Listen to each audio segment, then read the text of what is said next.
mati niku wong sing ninggalno alam dunya niku ono macam loro. Siji dalam alam barzah kegelapan, loro dalam alam barzah yang terang benderang.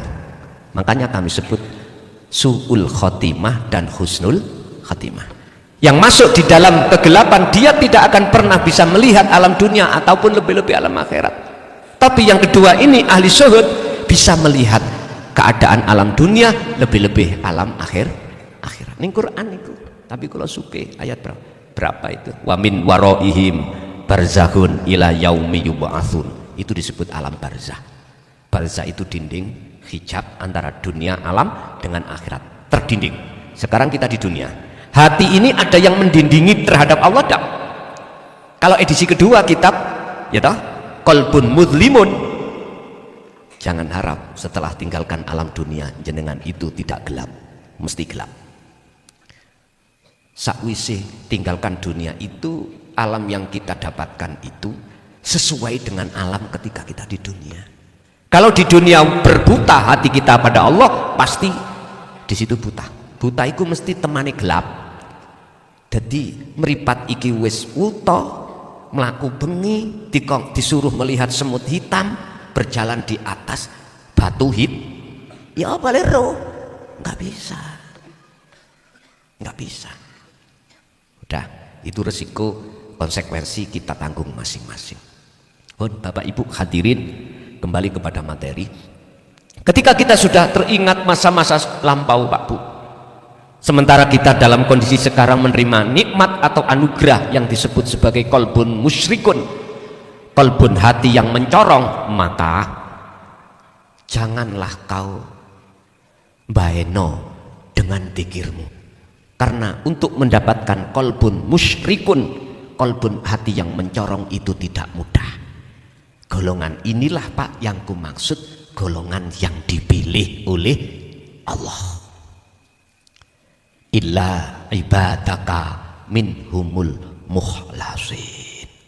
Inilah golongan yang tidak mudah, nafsunya itu untuk menghalangi hatinya pada Allah, nggak mudah.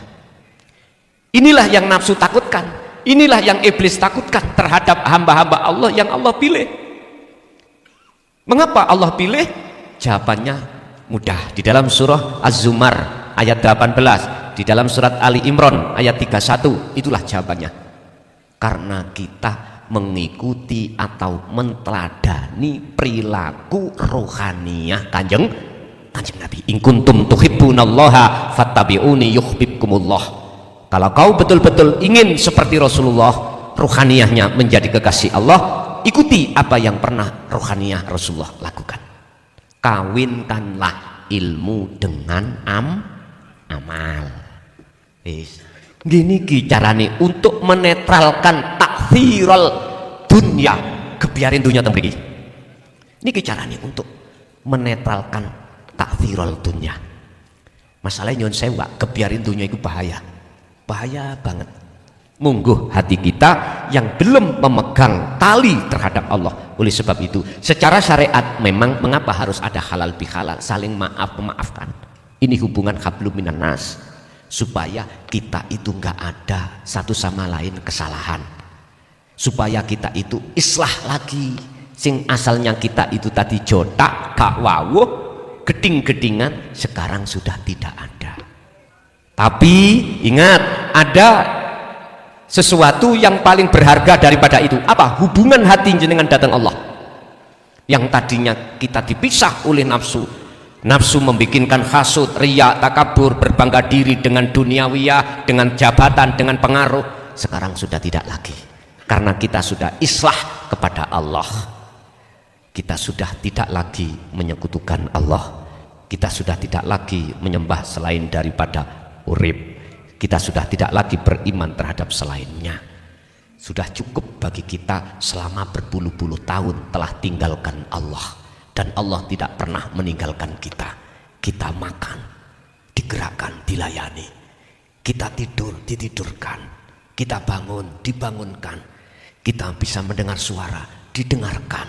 Kita berkata, dikatakan. Kita bernafas, dikeluarkan, dimasukkan. Sampai jenengan kali kula sadar, dan Dan sekarang jangan lagi kau tinggalkan hatimu terhadap hidup dalam dirimu. Itulah sahabat yang sejati. Tanamkanlah cinta terhadap dirinya, sebab dirinya tidak pernah khianat, dirinya tidak pernah bohong, dirinya tidak pernah mengkhianati jenengan. Tapi kalau istri, suami, anak, orang lain, suatu saat pasti akan bisa berkhianat pada kita. Oleh sebab itu, taruhlah cinta hatimu pada Allah di atas cinta segala-galanya. Dan atau janganlah cintamu terhadap selain Allah itu mengalahkan cintamu terhadap Allah. Ini maksud saya sebagai islah atau halal bi halal. Bapak Ibu, kesimpulan malam hari ini adalah boleh kita menjaga hablum nanas dengan bentuk kita mengadakan halal bi halal seperti ini. Tapi tolong jangan lupa, setiap hari kita kadang salah kepada Allah. Kita mengimani selain Allah itu yang menggerakkan, yang punya gerak. Karena kelalaian kita, kembalilah dengan cara tolong wa'tasimu bihablillahi jami'a wala tafarraqu. Pegang teguh tali Allah, yaitu dzikir sirul asrar sampai kecoki ingkang rapet. Ngoten mawon, boten kata-kata. Masuk pada sesi tanya jawab, monggo menawi wonten sing bertanya.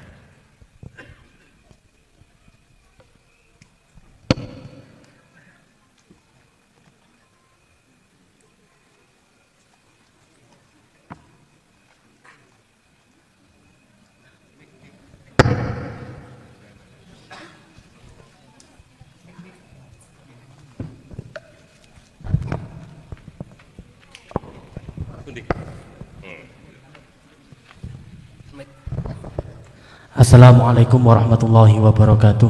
Waalaikumsalam warahmatullahi wabarakatuh. Gus Nderek Tanglet, bagaimana gambaran orang yang wusul atau hamba yang wusul atau liqo kepada Allah Subhanahu wa taala?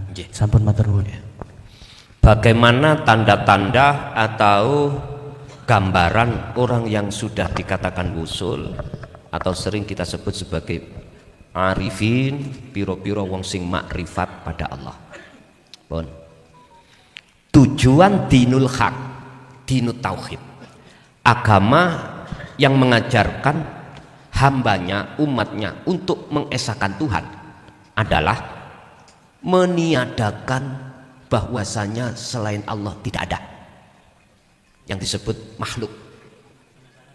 Sekali lagi, tujuan dinut tauhid atau dinul haq, agama yang mengesahkan Allah adalah untuk meniadakan bahwasanya selain Allah itu tidak wujud. Ingat, al-kaunu utawi makhluk minal mukawwanat, dari beberapa makhluk itu sifat aslinya zulmah. Zulmah itu apa? Peteng. Ai maksudnya zulmah adalah la maujud, tidak wujud. Mungkin sampai eling ayat yang menjelaskan sebetulnya kita itu asalnya tidak wujud. Wujudnya sebab diwujudkan yang wujud. Lah ngeten nggih? Iki proses kita di dalam tauhid la ilaha illallah dan dua. Siapapun jenengan ingat, guru-guru kita dulu memang seperti itu ngajarkan kita. Oke. Lah sekarang bagaimana caranya jenengan ini meniadakan perkara yang kita terka wujud dan mewujudkan perkara yang kita terka nggak wujud, nggak tampak. Atau gini deh, bagaimana jenengan iki menampakkan perkara yang tadinya kita anggap nggak tampak dan tidak nampakkan perkara yang kita anggap tampak. Atau bagaimana jenengan ini mengatakan yang apa yang kita anggap wujud dunia seisinya itu gak wujud. Terus bagaimana caranya kita menampakkan, mewujudkan sejatine sing wujud? Akhirnya dengan jalan risalah dinul haq inilah yang beliau para rasul dan kekasih Allah sampaikan, terimalah kita ilmunya. Nah, inilah yang kami sebut sebagai ilmu tauhid. Ada yang mengatakan ilmu hakikat, ada yang mengatakan ilmu tasawuf, monggo. Kalau mbahku biyen iku mengatakan ilmu tuwek le, ngoten. Ilmu tuwek, ilmu sepuh. Ngoten, mboten ilmu tauhid, mboten. Mboten paham ngomong tauhid mboten paham. Ilmu sepuh. Atau ada yang mengatakan ilmu kaweruh. Bapak Ibu, ketika itu sudah Allah anugerahkan terhadap kita yang namanya ilmu, bentuknya kita paham. Setelah paham, tidak cukup berhenti di situ. Allah menyiapkan anugerah berikutnya, jenengan dikersakno isok laku. Akhirnya inilah Pak yang kumaksud, mempertemukan, mengkawinkan antara ilmu dengan amal. Yon sewu, suami ingin punya anak, seorang laki-laki ingin punya anak, nikah. Kalau nikah sing bener, wong wedok aja wedhus wae. Kan ada jenisnya masing-masing Al-Qur'an dia. Sampun. Wis ditoto Allah yang bagus. Nikah. Seorang istri nggih ngoten, nek jenengan pingin punya putra, ingin mempunyai putra, nikah. Nikah nggih ngoten niki wau wonten sing nyarno nikah wonten awal nikah niki wau. Tadi saya tanya, sing nyarno nikah iki hukumnya sunnah. Nyarno nikah niku alasane tidak ada talak. Wong Jawa ngarani buak sebel, lah ngoten nggih. Mboten napa-napa. Ada sing nyarno nikah utawa bangun nikah maneh iku dasare karena ada talak, ini namanya rujuk. Lah wong lanang, orang laki-laki dikasih Allah kesempatan tiga talak, hati-hati Pak jenengan. Sampai nek wis talak telu wis gak bisa sampean rujuk maneh. Mboten saged, hati-hati. Umpama meksa sampai nikahi maneh karena pertimbangan anak atau sik seneng, berat Pak niki syarate. Apa? Siji kudu dinikah wong liya dhisik. Nomor loro wis dipisah laki-laki kedua dan tidak boleh dipaksa. Pekaten bojoku, bojomu kok tak baleni, gak oleh. Biasanya wong nek kadung roh rasane enak, mboten purun. Lah wis kadung cocok ya? Mboten purun. Niku jenenge geblake mbing ngene. Niki syarat secara syariat harus dilakukan dulu. Setelah ditalak oleh laki-laki kedua, jenengan harus menunggu masa iddah. Min salasatil furu, dari 3 persucian 3 khetan. Banjur boleh sampai nikahi meleh. Hati-hati, berat lho Pak niki. Lah, macam talak itu ada 2 Pak. Ada yang soreh, ada yang soreh itu jelas. Ada yang isaroh, hati-hati niki. Sing sore jelas kados ngeten, talak tuki, wis Dik, aku mblenger delok raimu, dina iki tak pegat. Nah, contoh niku jelas. Lah ini bisa langsung talak 3. Bisa 1, bisa 2, bisa 3, tergantung jenengan oleh ngucap nang apa. Dik, dina iki tak talak 3, berarti wis gak boleh dirujuk. Kalau hanya bicara Dik, dina iki tak talak kamu, pun jatuhlah talak 1. Jenengan mengki saged rujuk, talak maneh, rujuk maneh, talak maneh, rujuk. Terakhir ping 3 sudah nggak bisa. Hati-hati, 1 talak bisa jadi 3 talak. Sekarang bahasa isyarah, Dik kuwi nek nglayani aku kok saenake dhewe to. Nek budal ngantek enane wangi-wangian, ya to, maca. Tapi kalau aku ning kamar gelem ngene, gak gelem yo ngene. Nyuwun sewu, kutang pirang-pirang dina gak dilepas. Misale pun Dik mulya nang bapakmu, tak terno awakmu. Lho iki memang bukan bahasa talak secara jelas. Tapi jikalau kau barengi hatimu untuk talak, jadilah talak. Kalau tidak jenengan barengi untuk menalak, boten. Nek tujuan sampean iku hanya memberikan pelajaran, bukan termasuk talak. Niki jarang Pak dijelasno tengah masyarakat. Jarang sekali. Para kiai jelasno ngene iki biasane nang majelis taklim pondok biasane. Nek ngene ngeten iki mboten juwarang. Padahal iki ya dibutuhno masyarakat awam. Wis, kembali kepada pertanyaan. Ketika jenengan ini sudah mengkawinkan, mempertemukan ilmu dengan amal yang kusebut uzlah dengan cara menjaga zikir, maka disinilah nanti ada tanda-tanda dikatakan wusul atau makrifat pada Allah. Pertama, la yarawna li anfusihim syai'an. Hati jenengan sudah tidak lagi muncul rasa iman kalau jenengan yang melakukan segala hal apapun tanpa terkecuali dari sisi hati jenengan loh ya, dari perilaku yang Allah letakkan pada diri jenengan dan atau perilaku yang dilakukan oleh makhluk selain jenengan. Jenengan sudah tidak beriman yang melakukan itu makhluk, intinya ngoten. Satu lah ngeten niki, kalau tidak sampai ikat, tidak melalui sirul asr ka iso. Paling sampai sageting ini, aku gerak sebab digerakkan Allah. Berarti ini ada potensi faktor jenengan, kewujudan jenengan kali kula masih muncul. Padahal tadi di atas tujuan ilmu tauhid adalah meniadakan sesuatu yang kau anggap wujud. Yang dunia saya sini niki. Sebab kalau ini sudah selesai meniadakan perkara yang kita terka wujud, maka disitulah akan nyata wujudnya yang wujud. Su'aul basyirah, memang Pak, ini proses Anda merasa Allah dekat, Allah yang menggerakkan kita. Yang ditanyakan usul berarti tempatnya di ainul basyirah.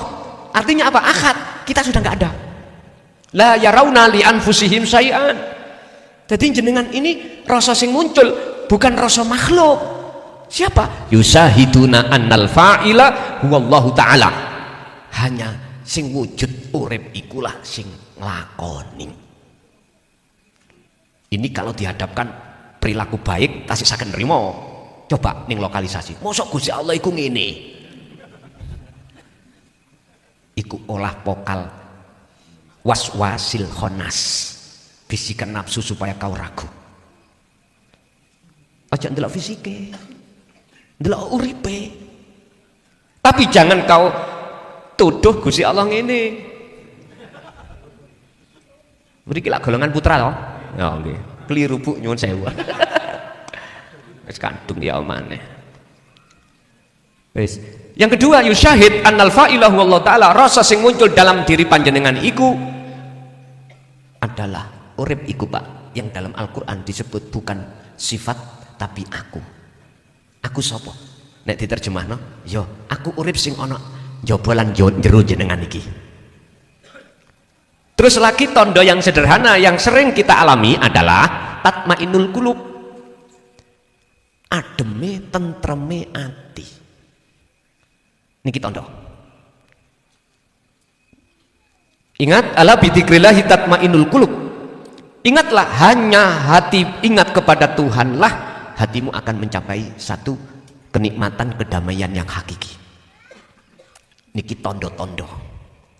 Yang keempat, salah satu di antara tanda-tanda seseorang itu sudah arif, sudah wusul datang Allah, jenengan atinya itu la ta'thirud dunya, gak gampang kenging kebiari tentunya. Contoh tonggo sampai niku iso tuku mobil, jenengan boten saged. Jenengan iki gak ono ati nit lara, gak ono. Wong tandane wusul iku jenengan wis gak ono, bagaimana ati sampean iku terasa sakit? Justru nikmat yang masuk dalam hati jenengan. Wonten ada orang yang ilmunya lebih tinggi daripada jenengan, itu pun tidak ada hasud dalam hati.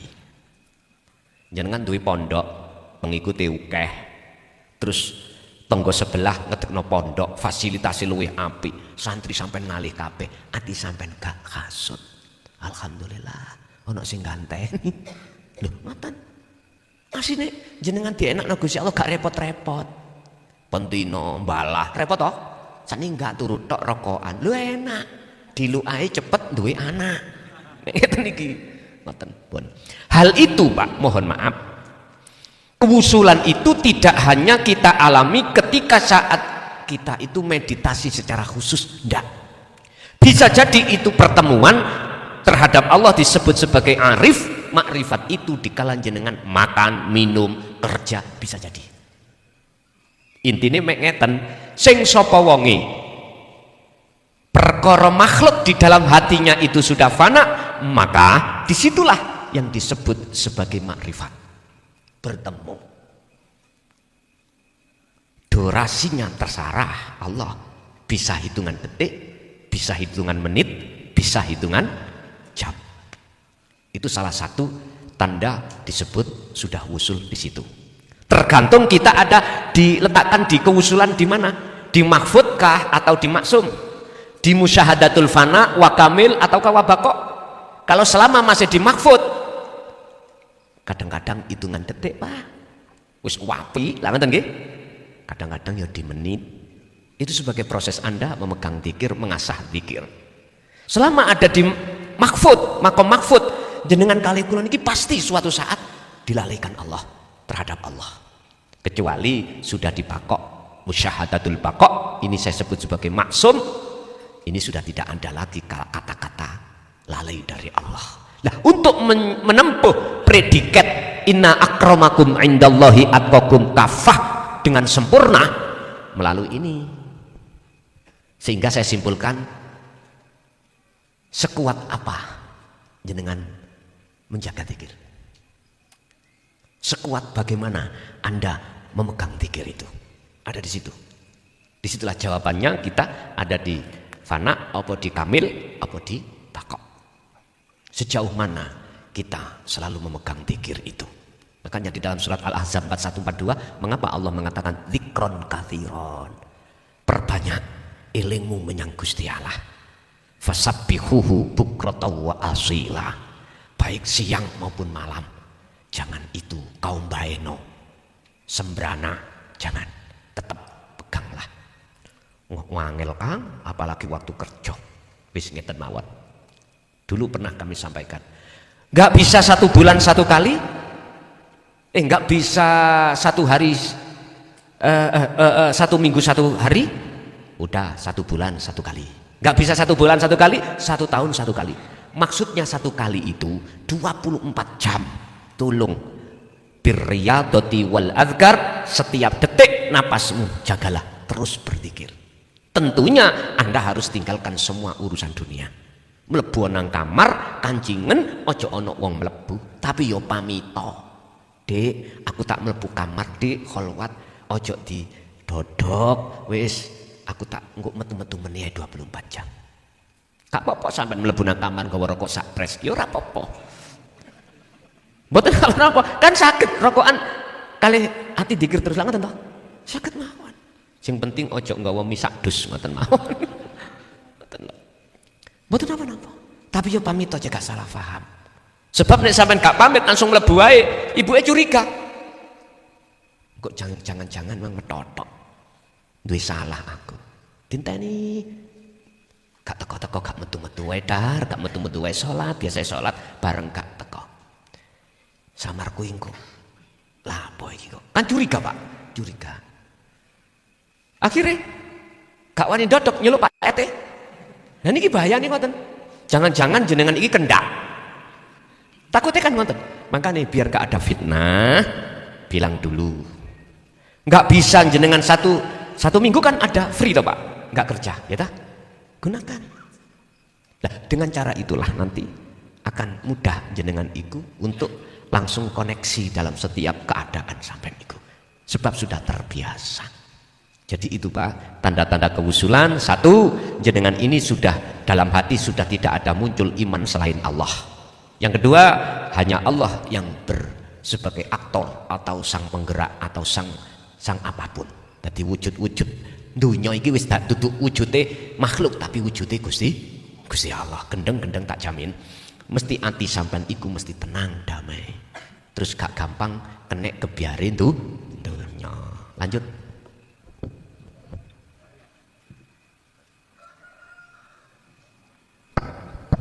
Assalamualaikum warahmatullahi wabarakatuh. Datang awal pengawasan kula wau wonten ingkang dinamekaken nikah lahir kaliyan nikah batin, Gus. Kula kok dereng paham ingkang nikah batin nika kados mekaten yo napa? Ngapunten nuwun penjelasan nikah batin. Nggih, nikah batin. Nggih, matur nuwun. Assalamualaikum warahmatullahi wabarakatuh. Waalaikumsalam warahmatullahi wabarakatuh.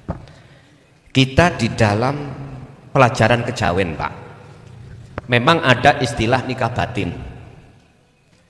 Tapi para romo itu waktu dulu entah nek sekarang tidak menjelaskan secara detail terkait nikah batin.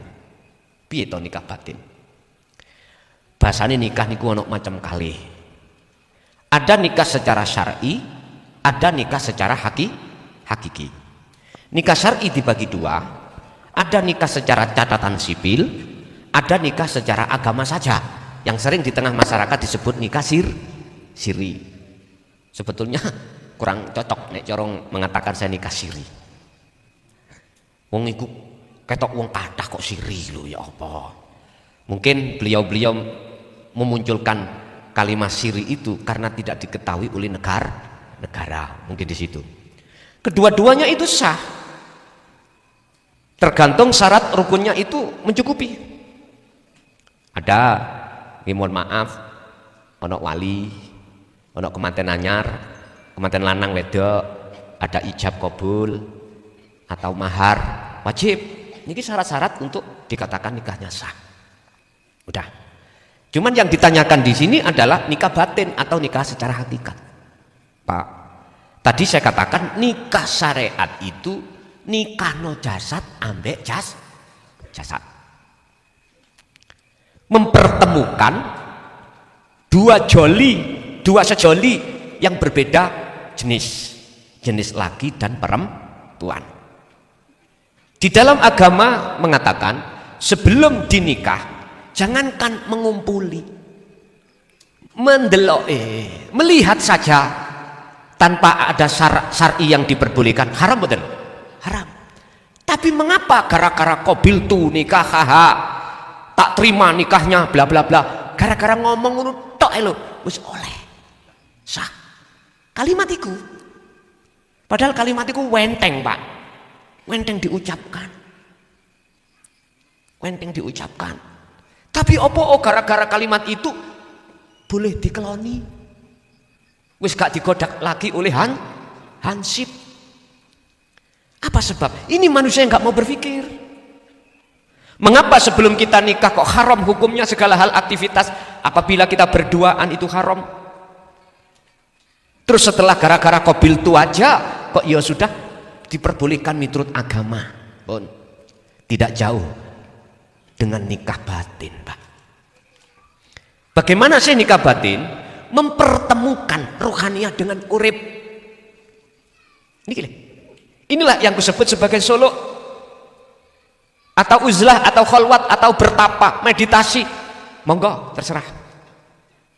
Ini wajah tu wajia niki lho yang disebut nikah batin.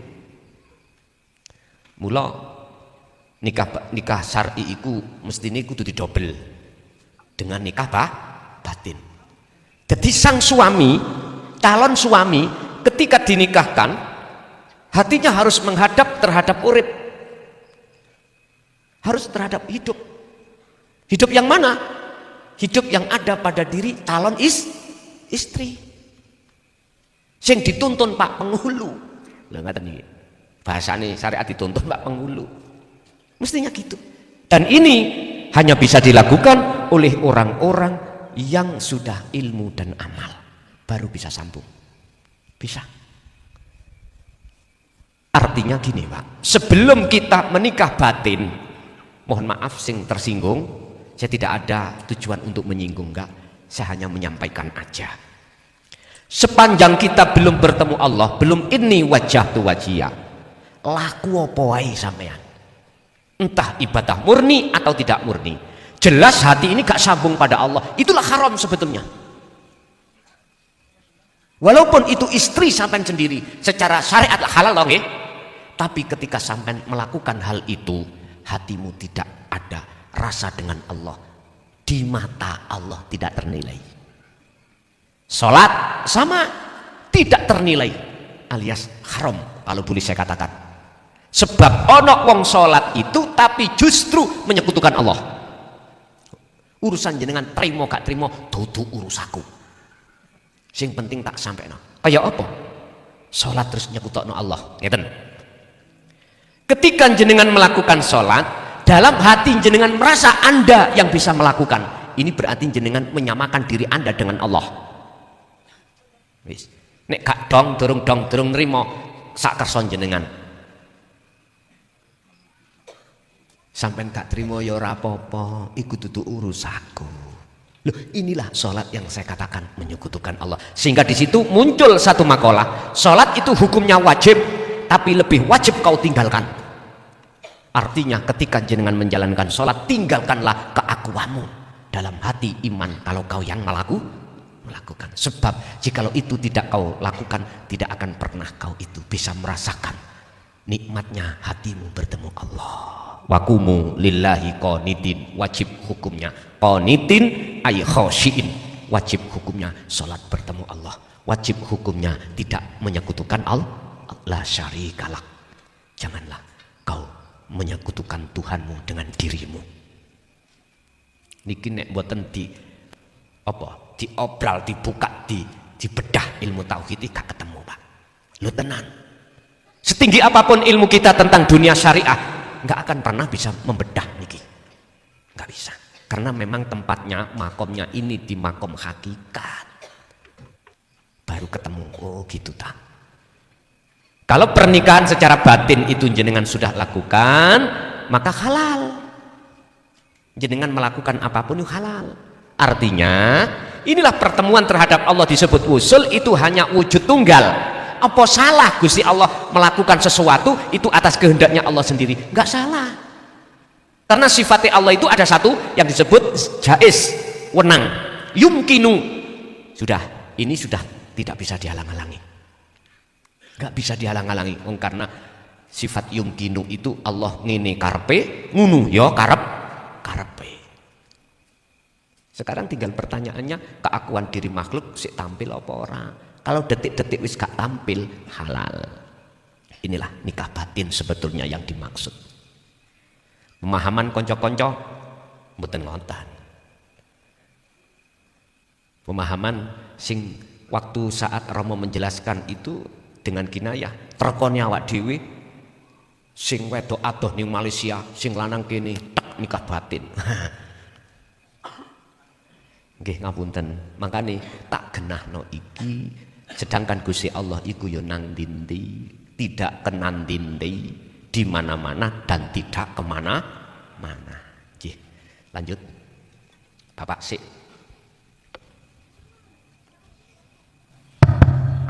Assalamualaikum warahmatullahi wabarakatuh. Nama saya Suwarsono, jamaah dari Wajak. Yang saya tanyakan begini Gus, orang yang bertauhid dijamin ketemu Gusti Allah. Ini ada orang yang baik, peduli dengan lingkungan, juga peduli dengan sesama. Pertanyaan saya, apakah bisa orang yang baik dan peduli dengan sesama dan lingkungan itu ketemu sama Gusti Allah? Bagaimana dengan ayat innalillahi wa inna ilaihi rojiun? Itu yang pertama. Yang kedua, apakah benar kita hidup di dunia ini menjalankan yang namanya sebab dan akibat? Contohnya, kalau kita menanam pasti kita akan memanen. Terima kasih Gus. Wassalamualaikum warahmatullahi wabarakatuh. Waalaikumsalam warahmatullahi wabarakatuh. Pertanyaan kedua itu nanti kami jelaskan sudah di bab 4 kalau nggak salah, di edisi ketiga terkait kitab yang berjudul Qalbun Musyrikun, hati yang mencorong atau bersinar. Orang, sintak maksud orang itu hati, roh, bukan jasmani. Syarati iku bisa wusul datang Allah itu tidak boleh ada selain Allah. Pertanyaannya gini, orang yang secara fisik peduli dengan orang lain, istilahnya sosialnya tinggi, apakah di dalam hatinya itu merasa dirinya? Jangan dijawab. Jawablah yang merasa, yang sosialnya tinggi dan lain sebagainya. Ataukah justru ada maksud lain yang kita tidak tahu? Karena itu urusan hati. Ingat, innallaha ya'lamu ma fis sudur. Allah tahu, walaupun itu ada di dalam hati yang paling dalam. Contoh kula misalnya, semua apa yang Allah berikan terhadap kami, Pak, secara fisik saya harus peduli dengan kebutuhan yang dibutuhkan oleh orang-orang atau saudara-saudara yang ada di pondok. Tidak hanya itu, juga pada masyarakat. Orang-orang apa tahu apa di dalam hatiku, ada sesuatu yang hanya Allah yang tahu. Ternyata saya ini, kalau saya tidak bertauhid ya, pasti ada maksud Pak yang jenengan tidak tahu. Mungkin ya, biar saya dilem wong, biar orang lain mengatakan aku orang baik. Nah, ini kan tanda-tanda tidak bertauhid toh. Berarti saya ini telah menyamakan diri saya terhadap Allah. Artinya saya telah mengadakan sesuatu dalam diri saya selain Allah.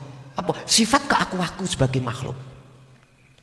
Kalau memang seperti ini Pak, mohon maaf, apapun alasannya secara syar'i yang katanya itu adalah bisa bertemu Allah, malam hari ini saya katakan kecelik boleh betik. Terima gak terima terserah. Terima gak terima terserah. Saya katakan, intinya siapapun tidak akan sampai kepada Allah manakala di dalam dirinya ada selain Allah. Intinya di situ bahasa syariat, siapapun kita tidak akan bisa masuk ke surga manakala di dalam hati kita masih ada syirik. Intinya seperti itu. Walaupun syirik itu sekecil darah sebiji sawi. Ngapunten.